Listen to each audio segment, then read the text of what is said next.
Di usia senja, melakukan 8 hal ini terlalu baik pada anak adalah sebuah kekeliruan. Setiap hari yang berlalu adalah hari yang hilang. Setiap hari yang berlalu adalah hari untuk berbahagia. Setiap hari yang berbahagia adalah keuntungan. Harta akan menjadi milik anak-anak, kedudukan hanyalah sementara, kejayaan adalah masa lalu, kesehatan adalah milik kita sendiri. Halo para pemirsa setia 1000 pemikiran bijak yang saya hormati. Para pemirsa, orang tua selalu mencintai anak-anak mereka tanpa syarat. Mereka mengorbankan segalanya agar anak-anak mereka cukup makan, berpakaian layak, dan tidak kalah dari teman-teman sebaya. Keluarga adalah tempat teraman, tempat anak dapat kembali setiap kali menghadapi kesulitan atau bahaya. Di mata orang tua, sebesar apapun anak-anak mereka, mereka tetaplah anak-anak yang perlu belajar dan memahami kehidupan mereka sendiri. Anak-anak bisa dengan bebas membelanjakan uang orang tua, tetapi orang tua tidak mudah membelanjakan uang anak-anak. Rumah orang tua adalah rumah anak-anak, tetapi rumah anak-anak belum tentu rumah orang tua. Saat anak sakit, orang tua khawatir bolak-balik mencarikan pertolongan. Namun ketika orang tua sakit, anak-anak hanya menoleh dan bertanya apakah orang tua baik-baik saja, lalu pergi lagi. Meskipun orang tua selalu khawatir dan peduli demi kenyamanan anak-anak dan agar hidup kita sendiri lebih tenang, hindarilah 8 hal berikut ini. Lantas, hal-hal apa sajakah itu? Mari kita simak bersama dan renungkan bersama 1000 pemikiran bijak. Hal pertama, terlalu mencampuri kehidupan anak-anak. Di mata kita, anak-anak adalah makhluk paling sempurna. Kita tidak ragu memberikan pujian setinggi langit. Kamu sangat berbakat, kamu cantik sekali. Dan kita selalu peduli merawat mereka dari makan hingga tidur. Namun, karena mentalitas pengorbanan dan kekhawatiran yang berlebihan terhadap anak, kita sering melupakan diri sendiri, pekerjaan yang belum sempat kita lakukan, atau impian yang belum tercapai. Orang tua sering menggunakan berbagai cara untuk mencampuri kehidupan pribadi anak-anak mereka. Seringkali memeriksa kamar tidur atau membaca buku harian anak-anak melewati batas privasi. Berusaha akrab dengan anak, merawat, dan mencoba masuk ke dalam kehidupan mereka adalah hal yang baik. Namun, perhatian dan campur tangan yang terlalu dalam justru secara tidak langsung membuat anak merasa terganggu. Seorang anak yang tumbuh dalam keluarga dengan orang tua yang terlalu mengontrol akan selalu menyimpan kesedihan di hati. Ketika orang tua terlalu mencampuri kehidupan mereka, anak akan merasa seperti terkungkung. Pada saat itu, anak-anak menjadi murung, kurang semangat, dan siap mencari kesempatan untuk memberontak. Seorang ibu berusia 62 tahun, sebut saja Ibu Kartini, pernah bercerita. Suaminya meninggal dunia saat putra mereka baru berusia 2 tahun. Keadaan ekonomi sangat sulit. Sendirian, Ibu Kartini harus bekerja keras, membesarkan putra kecilnya, dan merawat ibu mertua yang sudah renta. Hidup selalu serba kekurangan. Ketika putranya berusia 6 tahun, ibu mertuanya meninggal dunia. Dengan berat hati dan air mata tertahan, ia menitipkan putranya kepada kakek dan nenek dari pihak ibunya, lalu merantau ke luar negeri untuk mencari nafkah, berharap bisa mengumpulkan sedikit modal demi masa depan anaknya. Bertahun-tahun berlalu, putranya tumbuh semakin nakal. Maka, Ibu Kartini memutuskan untuk mengatur pekerjaannya dan kembali ke rumah untuk lebih dekat dengan sang anak. Setelah banyak upaya, ia berhasil membuat putranya belajar suatu keterampilan dan mendapatkan pekerjaan yang layak.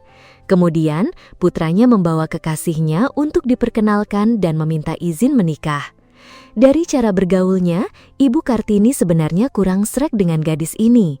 Namun melihat pasangan muda itu begitu lengket, ia akhirnya setuju dan bahkan mengerahkan seluruh uang tabungannya untuk membelikan sepasang pengantin baru itu sebuah rumah di kota. Sementara itu, ia sendiri tetap tinggal di kampung halaman yang sepi.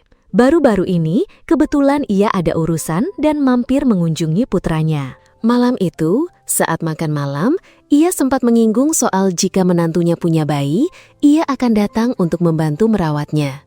Mendengar itu, wajah menantunya langsung berubah masam, lalu masuk ke kamar tidur. Putranya menyusul masuk, dan Ibu Kartini mendengar suara menantunya yang meninggi. Lain kali, bilang pada ibumu jangan mencampuri urusan kita. Jangan kira karena sudah membelikan rumah, ia bisa datang kapan saja atau berbicara seenaknya. Suara putranya menjawab kekasihnya, "Jangan marah sayang, tenangkan dirimu. Besok ia sudah pulang. Aku tidak akan membiarkanmu harus tinggal bersama untuk menanggungnya." Seolah-olah ada yang merobek-robek hatinya. Pagi itu, Ibu Kartini naik bus paling pagi untuk kembali ke kampung halaman. Sepanjang perjalanan pulang, air matanya tak terbendung. Berulang kali ia bertanya pada diri sendiri, di mana letak kesalahanku sebagai seorang ibu? Apakah salah jika aku telah berusaha sekuat tenaga demi anakku? Ketika seluruh harta dan pengorbanan telah diberikan pada anak hanya untuk mendengar kata-kata sedingin itu. Meskipun kita tahu bahwa orang tua selalu khawatir dan berharap yang terbaik untuk anak-anaknya. Namun para pemirsa, masyarakat modern disertai dengan kehidupan yang semakin bebas dengan pemikiran yang lebih terbuka. Bahkan orang tua sendiri ketika sudah lanjut usia tidak ingin terlalu bergantung pada anak-anak mereka. Maka dari itu, sebagai orang tua, kita harus menghormati kehidupan anak-anak. Memberi petunjuk atau mengarahkan secara paksa hanya akan membuat anak-anak merasa tertekan, tidak nyaman, dan ingin melepaskan diri dari orang tua. Hal kedua, jangan menceritakan kisah masa lalu kepada anak cucu. Orang-orang yang sudah lanjut usia, terutama para orang tua, tidak seharusnya membawa-bawa kisah masa lalu mereka untuk membandingkan, memaksakan, atau berharap anak-anak mereka berpikir dan hidup seperti mereka. Seorang ibu mertua, sebut saja Ibu Lestari, pernah sangat jengkel ketika membicarakan menantu perempuannya. Hidupnya terlalu enak sampai-sampai gila sendiri. Ia sudah tidak senang dengan menantunya itu sejak pertama kali, saat gadis itu terlalu santai datang ke rumah calon mertua. Belum juga menikah, tok sudah lengket-lengket begitu, tidak seperti zaman dulu. Dulu, saat pertama kali ia datang ke rumah calon suami, ia langsung terjun ke dapur, membantu calon ibu mertua. Saat makan pun ia harus berebut duduk di dekat tempat nasi untuk melayani 7 anggota keluarga. Terkadang, baru saja sendok nasi hendak sampai ke mulut, ia sudah harus meletakkannya kembali karena adik-adik iparnya sudah selesai makan semangkuk dan menyodorkan piring untuk diisi lagi oleh calon kakak ipar mereka. Sepanjang makan, ia hanya sempat makan setengah mangkuk nasi. Setelah itu masih harus membersihkan piring, sendok, dan rumah. Menantu perempuannya ini malah duduk, buru-buru makan semangkuk nasi, lalu berdiri dan bilang, "Silahkan makan saja semuanya, saya tadi sarapan agak telat jadi belum lapar." Ia membiarkan seluruh keluarga makan, lalu pergi duduk di meja minum sambil asyik bermain ponselnya. Hal berikutnya yang membuat ibu mertua tidak senang adalah menantunya sudah hamil duluan. Meskipun ia juga berharap punya cucu, tapi kan setidaknya tunggu sampai malam pertama. Ini kok hari pernikahan perutnya sudah besar, tidak enak dilihat. Orang luar nanti menilai anak perempuan tidak beres. Lagi pula, ia juga tidak tahu malu, malah berkoar-koar pamar bahwa mereka menerapkan kebijakan hidup bersama tanpa ikatan pernikahan, seolah-olah itu hal yang hebat. Ditambah lagi teman-teman menantunya, bahkan beberapa orang dewasa ikut-ikutan memuji. Memang lebih baik begitu, biar pasti, daripada nanti menikah malah buang-buang uang untuk pengobatan kemandulan. Tidak seperti dirinya dulu. Setelah menikah, suaminya menyentuh pun ia masih ketakutan setengah mati, meringkuk ketakutan, membuat suaminya yang muda itu berusaha keras tetapi tidak berhasil. Baru beberapa hari kemudian, mereka bisa melewati malam pertama. Sungguh, setahun setelah menikah, bahkan setelah punya anak, ia tidak pernah berani santai dengan suaminya. Sampai sekarang menjelang punya cucu pun, ia masih tidak mau menyalakan lampu saat tidur. Ia menyuruh suaminya mematikan lampu sampai gelap gulita baru mau. Baru hamil 7 bulan, menantunya sudah tidak mau melakukan apa-apa, semuanya harus dilayani suaminya sampai ke mulut. Melihat caranya berjalan dengan angkuh, sesekali mengeluh sakit dan menyuruh suaminya menuntun.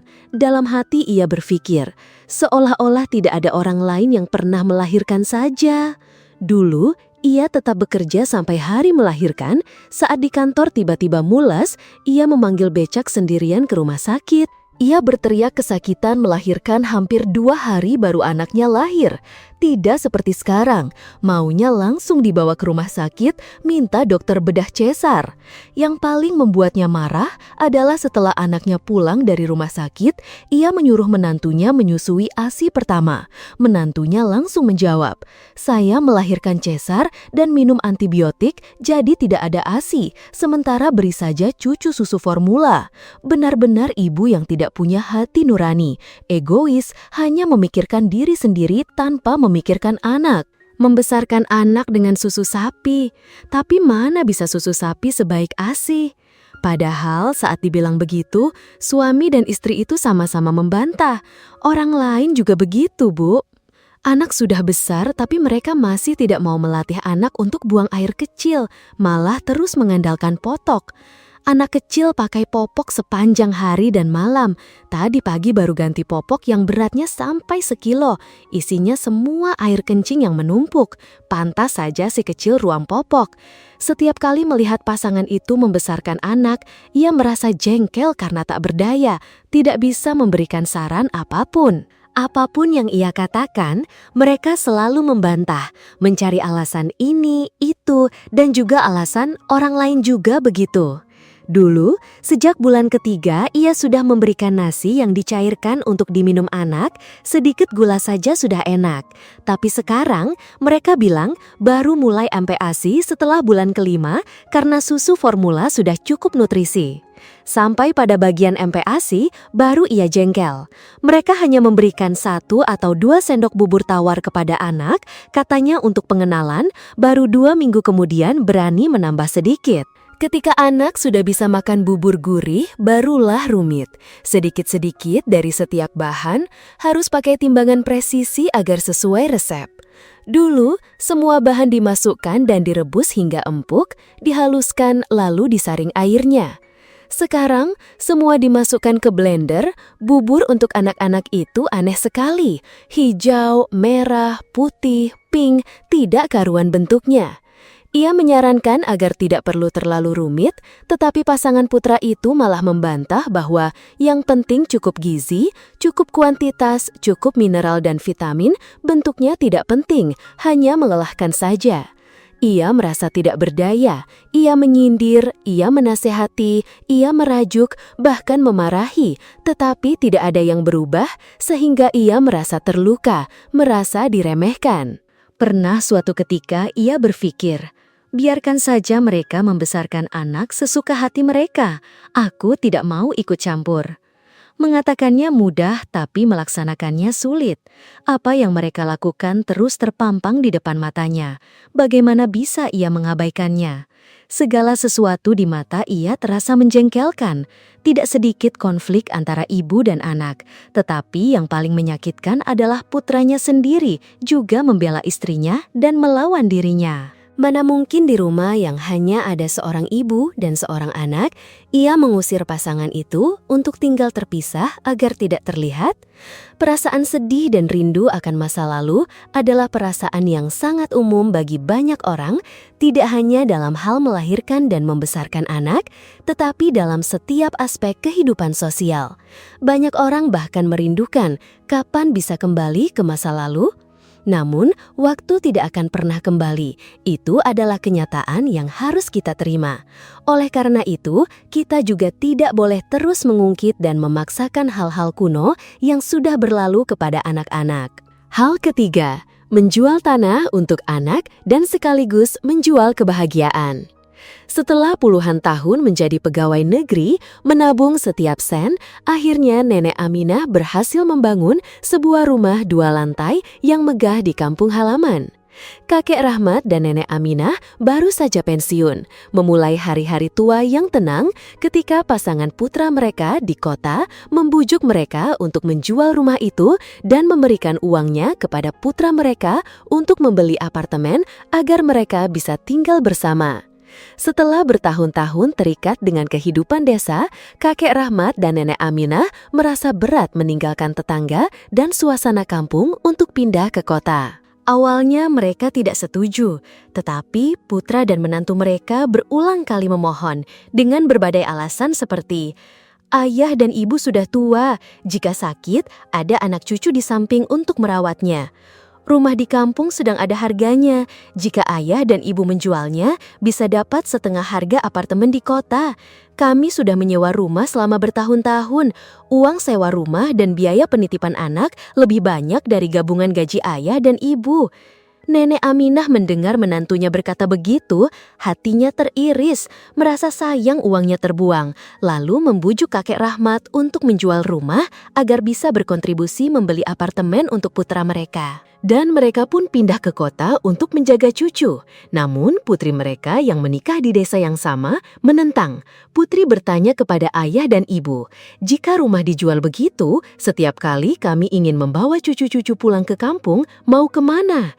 Nenek Aminah menjawab sambil tersenyum. Ia ke kota saja, sambil jalan-jalan dan bermain dengan kakak ipar dan cucu-cucu di sana. Putranya menyelah, "Kamu ini, perempuan sudah menikah, sudah menjadi bagian keluarga suami, jangan terlalu mencampuri urusan ini." Putri kakek Rahmat dan nenek Aminah merasa kesal di hati, terpaksa diam tidak bisa berbuat apa-apa. Maka kakek Rahmat dan nenek Aminah memutuskan untuk pindah ke kota dan tinggal bersama pasangan putra mereka. Beberapa bulan kemudian, kakek Rahmat merasa sesak karena hampir sepanjang hari mereka berdua hanya berada di dalam 4 dinding, tidak ubahnya seperti penjara rumah. Setiap hari, pagi hari ia berjalan kaki mengantar cucu ke sekolah, sore hari sepulang sekolah ia menjemput. Ia bertemu tetangga di lift, hanya mengangguk, memberi salam, tidak bercakap-cakap akrab seperti di kampung. Di lantai apartemen yang sama, ada beberapa bapak-bapak seusia kakek Rahmat yang juga sudah pensiun, tetapi mereka tidak terbebani oleh cucu sehingga bisa mencari pekerjaan sampingan. Sedangkan kakek Rahmat, setelah cucunya sekolah, hanya televisi yang menjadi temannya. Nenek Aminah di rumah menjaga cucu yang masih kecil, membersihkan rumah, mencuci, dan menyiapkan makanan. Si kecil malas makan dan sering rewel, sehingga ia harus berjuang keras mengurusnya. Sementara itu, pasangan putra kakek Rahmat dan nenek Aminah pergi dari pagi hingga malam baru pulang, bahkan belum makan di kantor. Jika nenek Aminah tidak menyiapkan sarapan, mereka berdua pergi makan di luar. Menantunya semakin mengandalkan kehadiran kakek Rahmat dan nenek Aminah untuk menjaga cucu, sehingga pulang semakin larut. Seringkali saat nenek Aminah sudah selesai menyiapkan makan malam, cucu-cucu sudah mandi bersih dan pakaian sudah tersimpan di lemari, barulah menantunya pulang. Menantu mereka hanya pergi ke supermarket seminggu sekali, membeli bahan makanan yang sudah siap pakai di kulkas tanpa perlu repot menyiapkan apapun. Kakek Rahmat dan nenek Aminah ingin menegur, tapi takut menantunya tersinggung. Jika menegur putranya, ia akan berkata, "Kami berdua sangat sibuk, pulang larut itu biasa. Ayah dan ibu, lakukan saja apa yang bisa, jika tidak bisa, biarkan saja." Lama-kelamaan, orang tua itu pun terbiasa. Terbiasa hidup di kampung selama bertahun-tahun, makan makanan segar dan sayuran dari kebun. Suatu hari, nenek Aminah sangat ingin semangkuk sayur terong, tapi sulit sekali. Ia takut jika diutarakan, menantunya akan menyalahkan mereka yang banyak maunya. Jadi, ia urungkan niatnya. Seringkali ia merindukan kampung halaman dan tetangganya. Nenek Aminah pun menelpon putrinya untuk curhat. Putrinya tahu bahwa ayah dan ibunya menderita, sehingga ia tidak senang. Ia berkata setengah bercanda, setengah serius. "Sekarang ayah dan ibu benar-benar jadi pembantu ya. Bahkan tidak sebanding dengan pembantu loh. Karena pembantu setiap bulan masih ada gaji. Hari libur pun bisa pulang kampung sesuka hati. Ini malah tidak bisa lagi." Mendengar putrinya berkata begitu, hati nenek Aminah teriris dan ia berpikir, pasti ia berpikir aku sudah tidak punya rumah lagi di kampung untuk pulang. Ia menceritakan kepada kakek Rahmat. Kakek Rahmat menghela nafas panjang. Beberapa tahun kemudian, ketika cucu kedua masuk TK, makan siang di sekolah seperti cucu pertama, kakek Rahmat dan nenek Aminah menjadi lebih santai. Saat itu, menantu mereka mulai mengeluh tentang berbagai pengeluaran seperti listrik, air, gas, biaya layanan apartemen, dan biaya sekolah anak-anak. Beberapa kali melihat menantunya sengaja mengeluh, membuat mereka mulai berpikir. Mereka memutuskan, mulai sekarang berikan gaji pensiun salah satu dari mereka kepada menantu untuk biaya hidup. Tapi saat nenek Aminah sakit, kakek Rahmat sendirian merawatnya di rumah sakit. Bahkan seluruh biaya rumah sakit harus ia bayar dari uang tabungannya sendiri. Ia berpikir, untung saja aku belum menyerahkan seluruh hartaku kepada mereka. Jika tidak, aku pasti harus mengemis setiap sen dari menantuku. Setelah banyak malam berpikir, kakek Rahmat dan nenek Aminah bertekad untuk meninggalkan kota dan kembali ke kampung halaman untuk menjalani hari-hari tua mereka. Cucu-cucu sekarang sudah besar, tidak perlu lagi mereka jaga.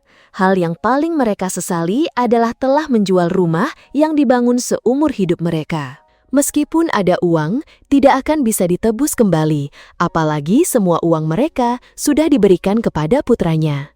Jika kembali ke kampung sekarang, sudah tidak ada rumah atau tanah untuk ditinggali. Jika menumpang di rumah putri mereka, orang-orang akan menertawakan dan mencemooh. Kakek Rahmat berbicara dengan putranya. Berikan ayah sedikit uang untuk membeli sebidang tanah kecil, membangun rumah genting sebagai tempat ibadah leluhur dan tempat bernaung dari panas dan hujan. Siapa sangka putranya dengan santai menjawab, jika ayah dan ibu sudah memutuskan untuk kembali ke kampung, kami juga tidak bisa menahan. Tapi saat ini kami tidak punya uang. Bagaimana kalau ayah dan ibu pinjam dulu di bank dengan jaminan buku pensiun ayah dan ibu? Nanti kalau kami ada uang, kami akan bayar. Kata-kata kasar putranya membuat mereka hanya bisa menelan kepahitan, tidak membahasnya lagi. Tapi di kampung kecil ini, bagaimana bisa menyembunyikan segala sesuatu? Siapapun yang tahu cerita ini merasa iba pada pasangan tua itu. Orang-orang saling berpesan agar jangan sampai melakukan kebodohan menjual rumah untuk tinggal di kota bersama anak dan menjaga cucu lagi. Hal keempat, mencurahkan segala upaya membesarkan anak dengan harapan ada balasan. Orang tua manapun pasti ingin anak-anaknya kelak akan memperlakukan mereka dengan baik. Oleh karena itu, mereka selalu mengerahkan segala daya upaya untuk membesarkan anak. Ada sebuah peribahasa yang menggambarkan ini, cinta mendalam ikan gabus pada anaknya. Ini melambangkan cinta dan pengorbanan orang tua untuk anak-anaknya. Ikan gabus adalah jenis ikan air tawar yang umum ditemukan di kolam, danau, dan saluran air. Namun, di beberapa daerah, ikan ini disebut ikan toman atau ikan kutuk. Karakteristik pertumbuhan ikan gabus adalah saat musim kawin, induk ikan gabus membuat sarang di antara tanaman air, meletakkan telur-telurnya di sana, lalu bersembunyi tepat di bawahnya untuk menjaga dengan saksama. Anak-anak ikan gabus menetas sangat banyak, bergerak dalam kelompok besar. Adapun sang induk, setiap kali menemukan air yang berbahaya atau bergejolak, induk ikan akan menelan anak-anaknya ke dalam mulut, menyelam jauh hingga keadaan kembali aman. Ketika sudah aman, rombongan anak-anak ikan akan berenang bebas di permukaan air atau dekat tepi mencari makan. Induk ikan gabus akan berada tepat di bawahnya, menjaga anak-anaknya hingga mereka tumbuh besar dan mandiri. Kisah berlanjut, pernah suatu ketika musim kemarau sangat panjang, menyebabkan kolam mengering. Sumber makanan untuk ikan gabus pun menjadi langka. Anak-anak ikan gabus bergerak gelisah karena tidak menemukan apa-apa. Induk ikan gabus yang menyayangi anak-anaknya melompat ke darat, merayap mencari makanan. Sayangnya, induk ikan gabus bertemu dengan gerombolan semut, sehingga ia berbaring diam, berpura-pura mati. Gerombolan semut yang mengira mendapat mangsa, mengirim sinyal dan beramai-ramai datang untuk menyeretnya. Matahari bersinar terik, lendir di sekitar tubuh induk ikan gabus mulai mengering. Banyak gigitan semut dan racun yang menusuk tulang terasa sangat menyakitkan. Induk ikan gabus berusaha menahan rasa sakit, memikirkan anak-anaknya yang sebentar lagi akan kenyang. Ketika pasukan semut mengerumuni seluruh tubuh induk ikan gabus, ia sedikit melengkungkan tubuhnya dan perlahan-lahan merayap menuju kolam air. Tanah dan gerombolan semut semakin menempel erat. Mereka menggigit mata dan insangnya, membuat induk ikan gabus pusing dan lemas. Perasaan induk ikan gabus adalah lapar dan haus, dehidrasi, kehabisan tenaga, seolah kematian bisa datang kapan saja. Namun, memikirkan anak-anaknya yang kelaparan, induk ikan itu terus merayap menuju kolam. Induk ikan gabus mengerahkan sisa tenaganya dan akhirnya sampai di tepi kolam. Pada saat itu, ia berusaha melompat tinggi lalu menjatuhkan dirinya ke dalam air. Ratusan semut mengambang di permukaan air. Rombongan anak ikan gabus yang kelaparan bersorak gembira dengan lahapnya memakan tumpukan makanan yang ibunya bawa pulang dengan sekuat tenaga. Pagi berikutnya, orang-orang melihat bangkai induk ikan gabus mengapung di permukaan kolam dan anak-anak ikan berenang di sekitarnya dengan kebingungan. Orang tua mencurahkan segenap hati untuk anak-anak mereka seperti itu, hanya berharap anak-anak akan memperlakukan mereka dengan baik di hari tua. Namun, siapa yang bisa tahu apa yang akan terjadi dalam hidup? Ketika kita sudah tua, apakah anak-anak akan memperlakukan kita dengan baik? Atau apakah nanti anak-anak akan meninggalkan kita untuk hidup dengan kehidupan mereka sendiri? Dalam banyak kasus, meskipun orang tua selalu memberikan yang terbaik untuk anak-anak mereka, namun pada akhirnya, anak-anak justru memperlakukan mereka seperti orang asing. Seorang ibu tunggal membesarkan anaknya. Suaminya pergi sejak awal. Ia hidup dari profesi guru dengan penghasilan yang cukup sederhana, membesarkan putranya hingga tumbuh dewasa dan sukses. Ketika masih kecil, putranya sangat penurut dan patuh. Ia bersusah payah membesarkan putranya hingga dewasa, dan putra itu mendapat kesempatan belajar di Amerika. Setelah lulus kuliah, putranya tetap tinggal di Amerika untuk bekerja, menghasilkan banyak uang, lalu membeli rumah, menikah, punya anak, membangun keluarga yang bahagia dan harmonis. Hanya 3 bulan sebelum ia akan pensiun, ia segera menulis surat kepada putranya menyatakan keinginannya. Dalam hatinya, ia sangat gembira membayangkan perjalanan hidupnya yang telah membesarkan anak dan berharap akan menikmati masa tua yang indah akan segera berakhir dengan baik, disertai dengan tatapan kagum dari teman-teman dan tetangga di sekitarnya. Karena itu, di satu sisi ia menunggu balasan dari putranya, di sisi lain ia membereskan urusan penjualan rumah dan mengajukan pensiun. Pada malam sebelum hari pensiunnya, ia menerima surat balasan dari putranya yang dikirim dari Amerika. Setelah membuka surat itu, di dalamnya terdapat cek senilai $30.000 Amerika.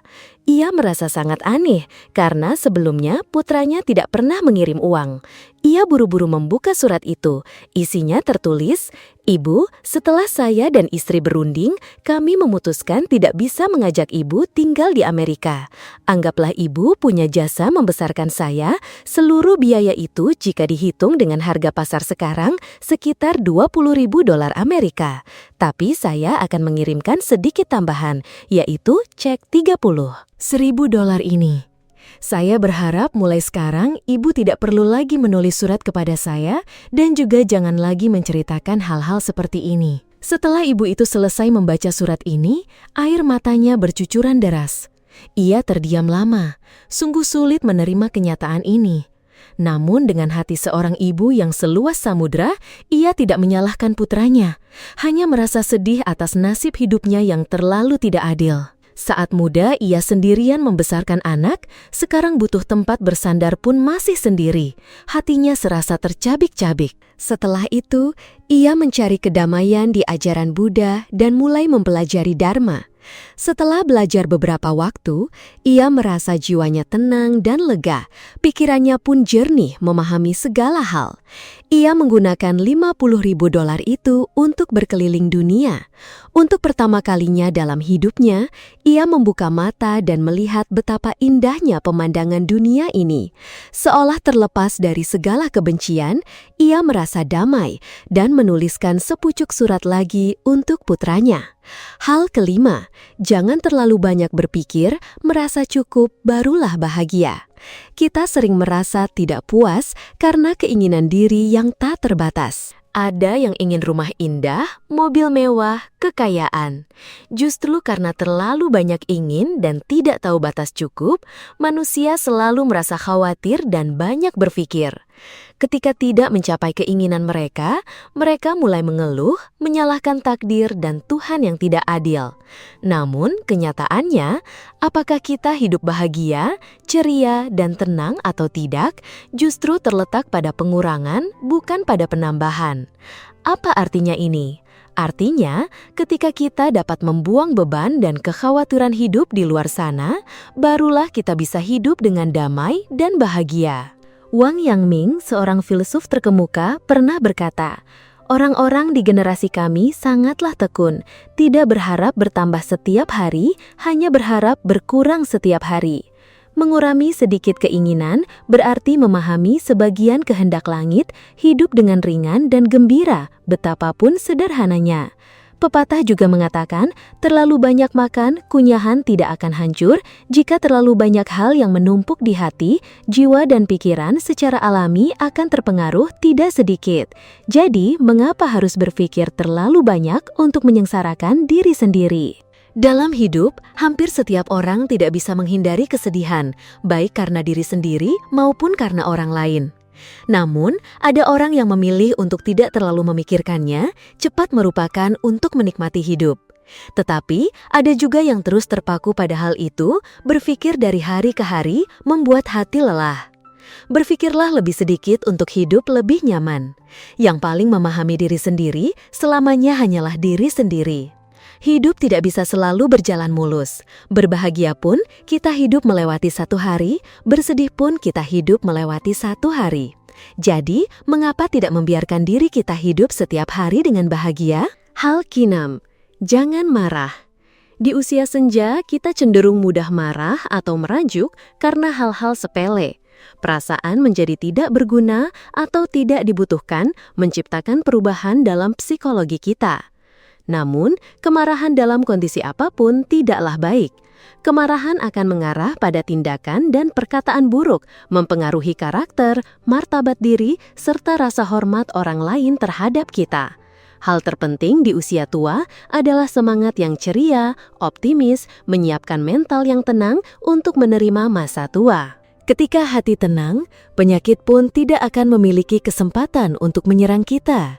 Ketika kesehatan prima dan pikiran nyaman, maka tahun-tahun terakhir hidup di dunia ini barulah benar-benar terasa seperti syurga. Ada pepatah yang mengatakan, terlalu serius, Anda sudah kalah. Maksudnya, di usia seperti ini, terhadap beberapa orang dan peristiwa dalam hidup, kita sebaiknya bersikap tutup mata sebelah. Hal-hal yang tidak melanggar etika dan hukum tidak perlu terlalu kaku, terlalu berpegang pada prinsip. Hiduplah dengan santai dan riang gembira, barulah kita bisa merasakan kedamaian sepanjang hidup ini.